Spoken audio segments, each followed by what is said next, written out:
Boxing Ego here. If you like this video, make sure you hit the like button and also subscribe to the channel and hit the bell icon on the top of your screen to get notified when the latest new content drops. One. You fooled me with the body, man. You fooled me with the body, man. I thought I had you on, but you know, like I said, you know, Mike is a true champion, true warrior. You know, he brought the best out of me. I brought the best out of him, and he came out victorious. Yeah, you definitely also brought the best out of me. You fought very well. You know, you gave me a good fight, and you made me work. So I congratulate you on your performance also. Thanks. Okay, I think we have a question right there from Lance Buckmeyer from the LA Times. Mikey, congratulations. This fight, how does it lend itself to a possible move up to welterweight against Spence? What did you take from tonight that really proves that point? Oh, well, I always look for the biggest challenges. I'm looking for the biggest fights. You know, ever since I came back, I wanted to, in a way, make up for the lost time. And I don't think there's any other way except fighting the best champions out there. We fought another undefeated fighter, undefeated champion tonight. There's no one else that excites me enough, that motivates me, and that can challenge me other than Errol Spence. And I'm willing to take that challenge all the way up just because that's the fight that I want. That's the fight that will motivate me the most. Hey, Mikey, back here.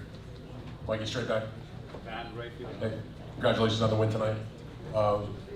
When you talk about Errol Spence, he came over and he spoke to some of us at ringside after the fight, and we asked him what he thought about it. And when he was concluding his remarks, he said he was licking his chops. You know, he gave you respect for being a top-notch fighter, but it seemed like he didn't think that your size would translate to where he's at. What do you think about the fact that you're both tremendous fighters, but that he's so much bigger than you? No, that's a challenge. You know, I am moving up all the way to welterweight. You know, if I land that fight, it'll be my first attempt at welterweight, and I'm going against the top guy there, against the best in the division. I'm prepared to take on that challenge. Like I said, I'm here to challenge myself, you know, and he is the best.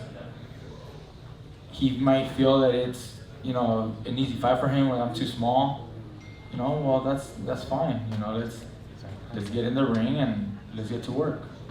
I'd like to ask Robert Garcia about that also. Robert, I know that you've had, in past statements, had some misgivings about the prospect of Mikey going up to welterweight. Can you expound on that now that it seems though it's going to probably become a reality at the end of this year? Look, we've always said that we shouldn't move too fast and take that challenge right now because, you know, we're doing great at lightweight and even junior welterweight, but that's what Mikey wants, and we know that he does have the skills, he has the time to compete. You know, it's not going to be easy, and Mikey said before, you know, he loves those challenges, and this will probably be the first fight that he's ever had where he's going to be the underdog, and I think that's what's going to motivate him even more. That's why Hold on one second. So I'm, you know, from now on, we're going to take the fight. Just give it up for Robert Easter, he's leaving. Thank you.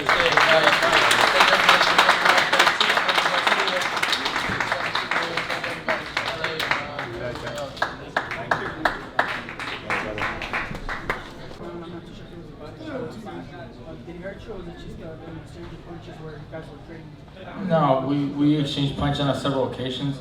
On one occasion, I remember he landed a good right hand to the head.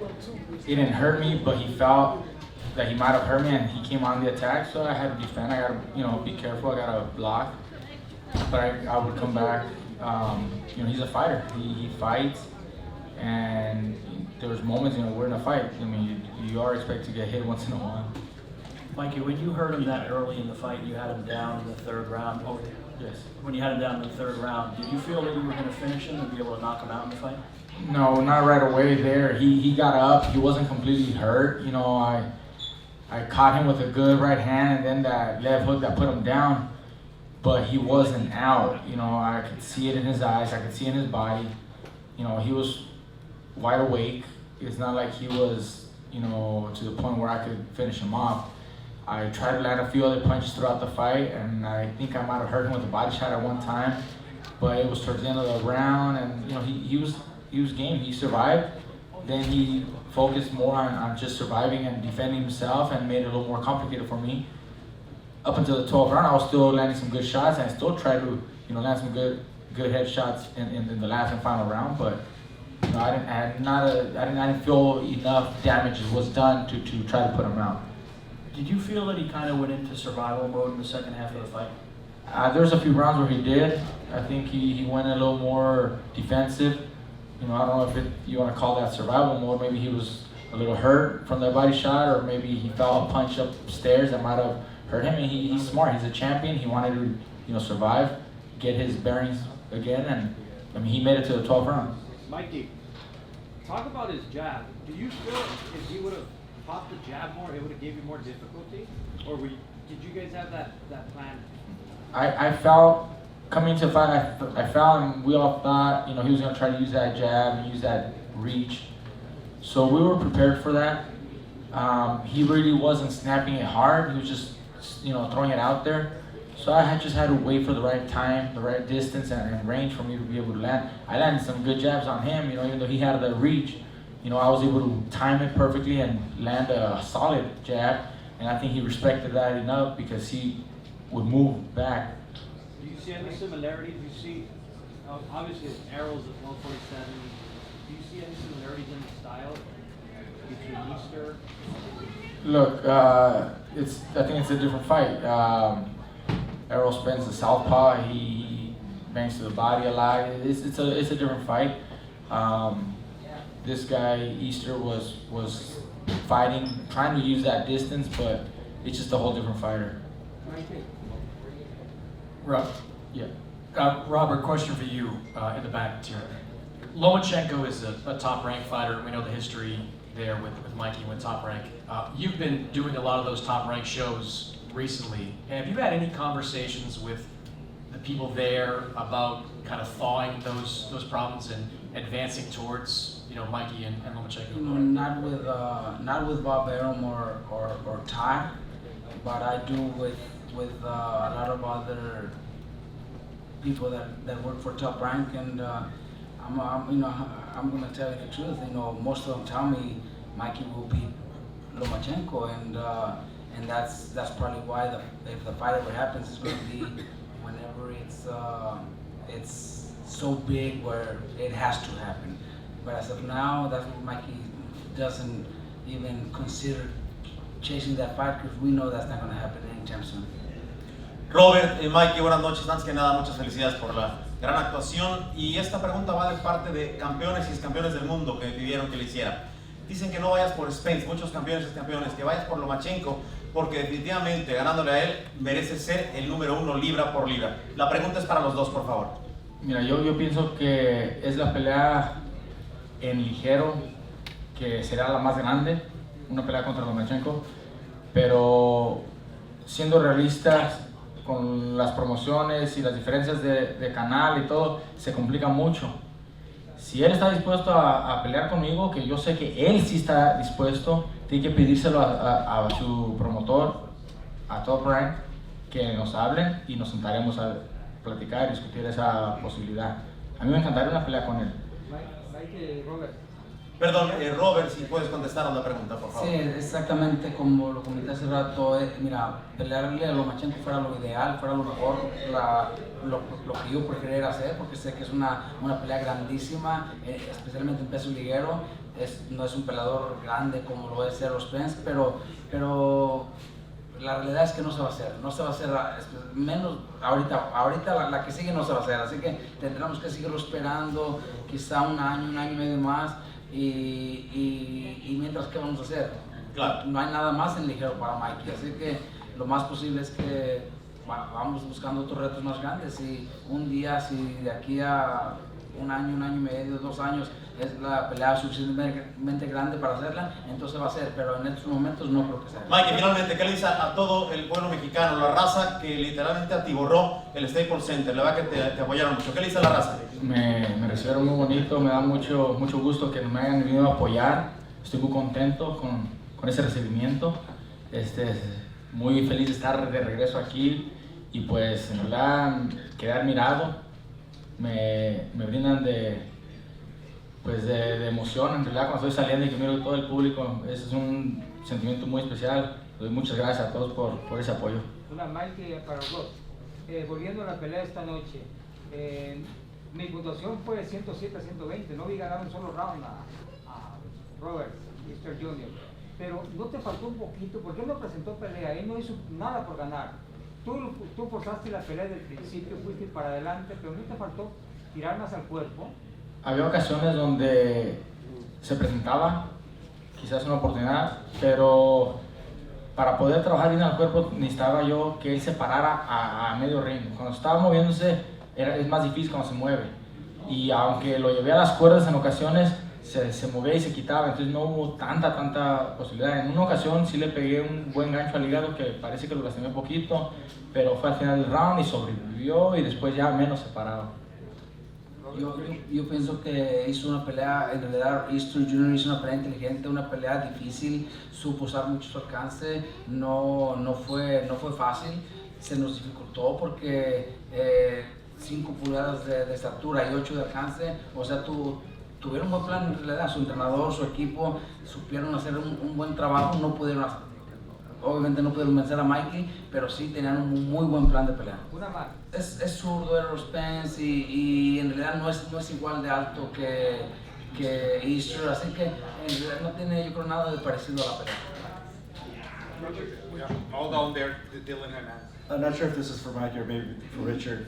When you guys look ahead to a fight with Spence, are you guys looking at pay-per-view in Vegas, or if not, what are maybe some of the other options? Well, definitely it's a pay-per-view fight. I mean, it's one of the biggest fights you can make. It's like a dream matchup, almost too good to be true. Definitely pay-per-view. And I think for pay-per-view, Las Vegas is the perfect place. But I do believe with this huge turnout Mikey had tonight here, as I mentioned, it was slightly bigger than what we had for Mars and Santa Cruz. But for Mikey to come back here after 7 years, I mentioned it before, Los Angeles Staples Center has its 4th franchise here. After the Lakers, the Clippers, and the Kings, they have the Garcias now. Mikey Garcia, and I think this building here is going to see much more of Mikey Garcia. So Richard, from a promoter standpoint, what's the next step and how fast does that happen? Well, Mikey is his own boss, so Mikey will be calling the shots, and I think the good foundation is that Mikey and Errol Spence both seem to want to have the fight. They both have the same advisor, so we'll see how quickly it can be put together. But usually when 2 fighters want to fight, 2 fighters who are in control of their own destiny, it's relatively easy to get stuff done. Mikey, over here. Okay. In the first couple of rounds, Robert got his punches in and jabs to the body, but in the second and third round, you start to look a little more comfortable, and once you got the knockdown, starting the 4th round, you kind of look a little more lively, had a more spring in your step. Did that knockdown kind of help alleviate a little bit of the pressure when it comes to fighting Robert? I like to be patient early on in my fights anyways. First couple rounds, I'm feeling my opponent, finding that distance, that range, feeling his speed, his power. So it was just a matter of time before I started to get on the attack, get my rhythm going. It just so happens that I knocked him down in that 3rd round. But I started getting that rhythm going, and after I noticed that I could hurt him and I felt that I was starting to take control, that was it. There was no turning back, no walking back. Lastly, obviously you want to fight Errol Spence all the way at 147, and winning that title would give you a world title in 5 different weight classes. What does that mean for you legacy-wise to join in extremely elite and exclusive class of fighters winning a world title in 5 different weight classes? Well, that's why I'm trying to get that, because there's only a select few and only the greats, have accomplished that feat. I'm here in search of that, and I'm not just trying to pick up a belt against nobody, against someone that just happens to be a champion. I'm going against the best. I'm trying to get the best fighter, the most, just dangerous man at welterweight. I'm trying to get that because that's what I think will, cement my name and put that, stamp of approval for everybody. No one else will be doing that. No one else, is doing that right now. There's no other fighter on this planet doing what I'm doing. It's as I said, dare to be great. Dare to be great. Very few do that. Richard, you said it's one of the biggest fights that could be made.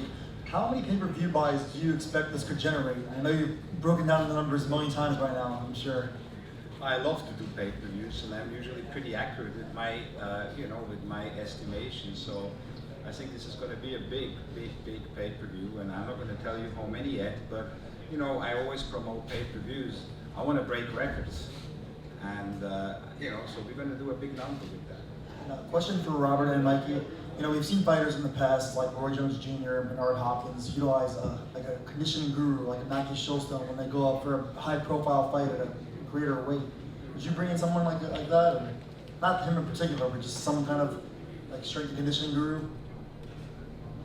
Look, it's kind of different the way things work with especially with Mikey. I said to a few people before, this is like one of the first training camps that Mikey starts doing sit-ups. Maybe that's the start. Maybe that's the start to get himself to a welterweight. He hardly ever does sit-ups or pull-ups or push-ups or none of that stuff. He does his running. He runs very hard, and when we're in the gym, we do a lot of rounds of sparring. That's pretty much what what our training camp is about. The rest is something that we've never really used with Mikey. So it'd be something that moving up to welterweight, something that we would probably consider and maybe talk about before before I make a decision between me, Mikey, my father, and the rest of the team. See what we decide to do. Well, I don't do a whole lot of physical training like that, but I think we'll have to use a little more and implement some different exercises because I am going to be moving up all the way to welterweight. So I think the main thing would be the diet, change the way we eat, and maybe implement a little more, physical core training for that. And also, obviously you're a great boxer, but Spence is has a big 47 who could even fight a 54. How much muscle would you have to possibly add on to just deal with his strength and power? There's other things that I can try to use. I can try to use speed. I can try to use angles. I can footwork. There's a lot of things that I can use to overcome that height, the reach, the southpaw, the strength, all that. I'm prepared to do whatever it takes, to compete and win that fight as well. Mikey, when Spence visited us at ringside, he said he wants to do this fight this year. And he mentioned November. That might be a pretty quick turnaround. Would you be willing to do it as early as November? Well, I said I wanted to do before the end of the year. November's before the end of the year. I was thinking, November, December. It's not too far off. If we land on a date that we can, compromise there, I think we can have a good training camp, enough time. That's all that it takes. If we set a date that allows both of us to train, well for it, I have no problem. Right here, Mikey. Just a quick question. Even though it was the left hook that dropped him, you managed to land the right hand pretty frequently, and it seemed pretty easy. What was it about him or your game plan that you were able to land the right hand as frequent? He kept bending towards his right, so my right hand would actually come down and land a couple of times. It was hard for me to land it when he was standing straight up. Sometimes I'd miss, but it's just the timing. I had to figure out the right time for me to let go of that right hand. That left hook that dropped him came after a right hand. As he was pulling back, I caught him with the left hook.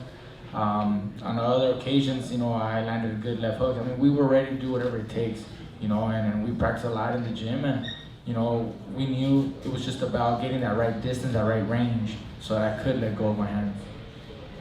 Mikey, there's been a lot of talk about, you haven't faced a fighter that big, but Spence also to this point has only faced really Kell Brook, right? As far as world-class fighter, he hasn't faced a boxer like you. And I know you keep saying that you've seen something in his game. Do you think that he'd be in for a surprise as far as your boxing ability and angles and footwork and those sort of things?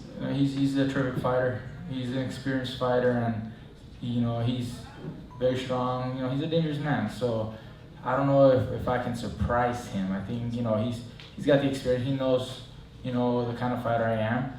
But I think what will surprise him is how well I can do other things. If you're standing on the outside, everybody can just see a simple guy, just straight 1, 2. Nothing special about that. Ask any of my opponents what they feel after the fight. Is it easy? Was it like they expected? I think they'll all tell you it wasn't what they expected. Hey, Mikey, have you guys considered maybe when the fight gets made, having some sort of stipulation where the Spence can't go over a certain weight, like rehydrate? I don't know if you thought about that. I think the IBF has its own regulations and laws on that, so I got nothing to ask. I ain't asking for no catch weight either. Would Turnout at 147 make you more comfortable heading into a Spence fight? I know Mikey has full control of his career, but would that make you more comfortable? Whatever we say is not going to change Mikey's idea, of fighting Errol Spence. So we're going to go for it. We've talked to my dad, and my dad tells me earlier today, after the fight in the locker room, says, contact Manny Pacquiao. My dad would rather go after Manny Pacquiao. He's a WBA champion, but that just doesn't interest Mike. I think we're going to go straight into Errol Spence. Mikey, would you want that fight in San Antonio, or would you want that fight in Dallas or in Los Angeles? I think we already started talking about that, and I think that fight belongs in Vegas. A big fight like that, I think belongs in Vegas. It just, it's a huge attraction, big fight, and I don't think that there's any other better venue for it. Mikey, what do you rate your performance? I know you haven't had a chance to watch tape, but what did you grade your performance tonight? I think I did very well. I think I overcame the height and reach. I did well. I hardly got hit. A couple of jabs, you're boxing, but overall, I didn't get hit with solid punches. I wasn't hurt, and I hurt my opponent several times. Body shots upstairs, I dropped them. I don't think I could have done much more. If I had stopped him, obviously that would have been probably a better ending to the fight. But you saw me 12 rounds. You saw me adjust. You saw me use my feet at times. You saw me fight on the outside. You saw me fight on the inside. I think I did great. It was a masterful performance, and please give it up for Mikey Garcia, now the Unified Lightweight World Champion. Thank you.